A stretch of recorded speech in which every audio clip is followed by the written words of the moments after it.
Fala, queridos, tudo bem?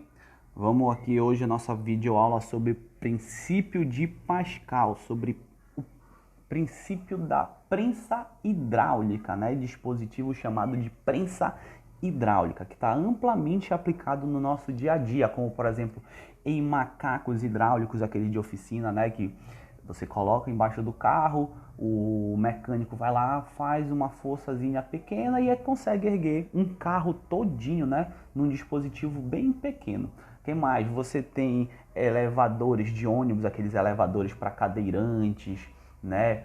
Enfim, temos uma série de aplicações da prensa hidráulica do princípio de Pascal no nosso dia a dia.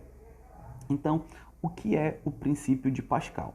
Então, é uma lei da mecânica que afirma que a pressão aplicada sobre um fluido em equilíbrio estático, lembra o que é um fluido?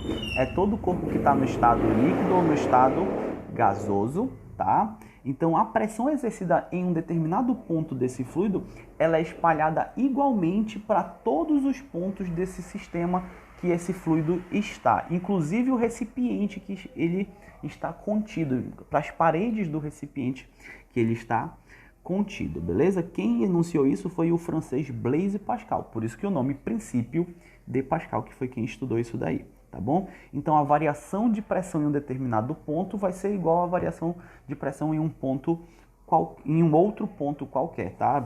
Em um ponto 1, em um ponto 2, por exemplo, tá? Então a diferença de pressão entre esses pontos tem que ser iguais, vai ser igual, né? Tá, beleza. Então aqui esquematicamente eu tenho a simplificação de uma prensa hidráulica constituída por dois cilindros com dois pistões, tá? Um de maior e outro de menor área. Com isso, sendo de áreas diferentes, eu vou ter uma compensação mecânica. Então, por exemplo, na situação do macaco hidráulico, um carro tem 1.600, 1.500 quilogramas, né? Então é uma massa muito grande. A gente, somente com a força dos nossos braços, a gente não ia conseguir erguer esse cara. Mas com a ajuda do macaco hidráulico, funciona com o princípio de Pascal, a gente vai ter essa compensação mecânica. A gente vai fazer uma força bem menor do que a gente fizesse apenas com os nossos braços, tá bom?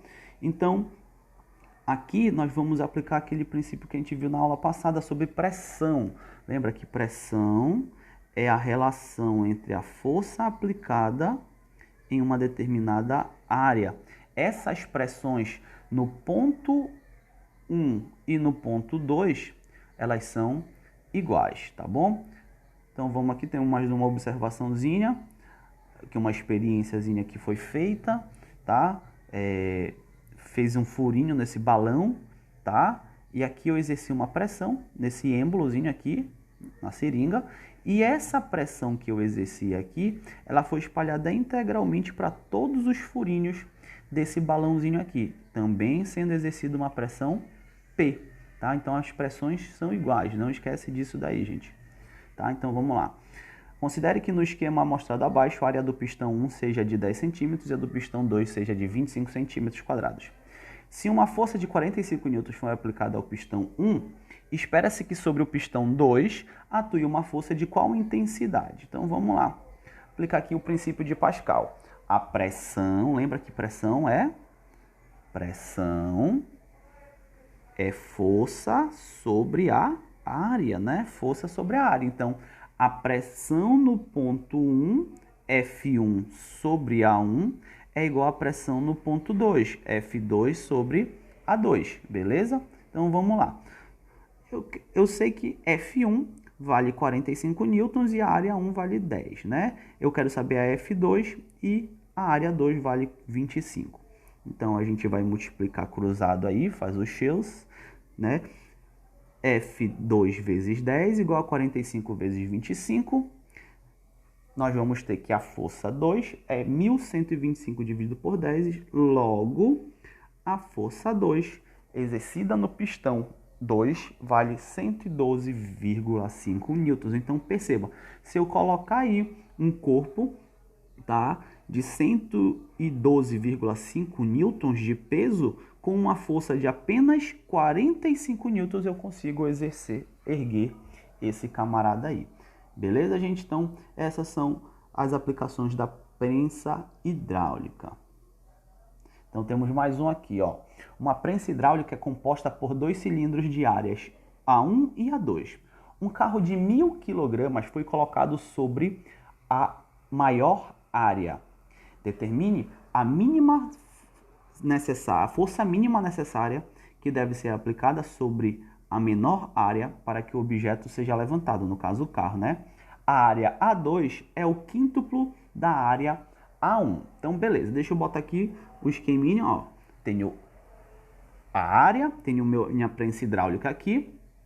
Então, eu coloquei o carrinho no pistão de área maior e a força vai ser exercida aqui, ó, no de área menor. Qual é a força que eu tenho que fazer nesse pistão de menor área para erguer esse carro que tem uma massa de 1000 kg? Bom, antes disso, o que é que eu tenho que fazer? Qual é a força? Qual é a força que é exercida aqui nesse pistão de área maior, né?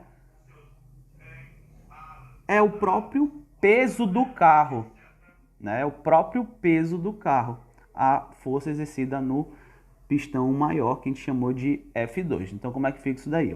Ó, a F2 é igual ao peso do carro. Lembra que força-peso é a relação entre massa e gravidade, massa vezes gravidade. Então, a força F2 vale aí, ó, 10.000 newtons, tá? E aqui, ó, eu escrevi a relação entre as áreas. A área 2 é o quíntuplo da área 1, 5 vezes a área 1, beleza? Então, vamos jogar na relação da prensa hidráulica. F1 sobre A1 igual a F2 sobre A2. F1 eu quero descobrir, a área 1 vai continuar sendo a área 1, porque ele não me deu um valor. E aí a gente vai ter o seguinte, que a F2 vale 10.000 e a área 2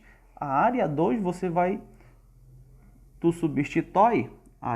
substitui por 5 vezes a área 1, certo? E aí, olha só, como eu tenho área 1 de um lado e área 1 do outro, eu posso, ó, muito bem, tirá-las daí, simplificar, né? Então, fica o seguinte, que a F1 é igual a 10.000 dividido por 5. Isso aí vai me dar um valor de 2.000 newtons, o gabaritozinho aí, a letra A. Então, percebe o seguinte, que o peso do carro, né, o peso do carro vale 10.000 newtons, mas com a ajuda da prensa hidráulica, eu exerci uma força de apenas 2.000 newtons e eu consegui erguer esse cara aí. E aí está a vantagem mecânica. Então, percebe o seguinte, que a área 2 é 5 vezes maior que a área 1, né? Então, a relação de forças também é de 5 vezes. O peso do carro é 5 vezes maior que a força 1 que eu exerci, tá bom? Então, fica ligado, fica essa dica aí. Um grande abraço, meninos, e até a próxima aula.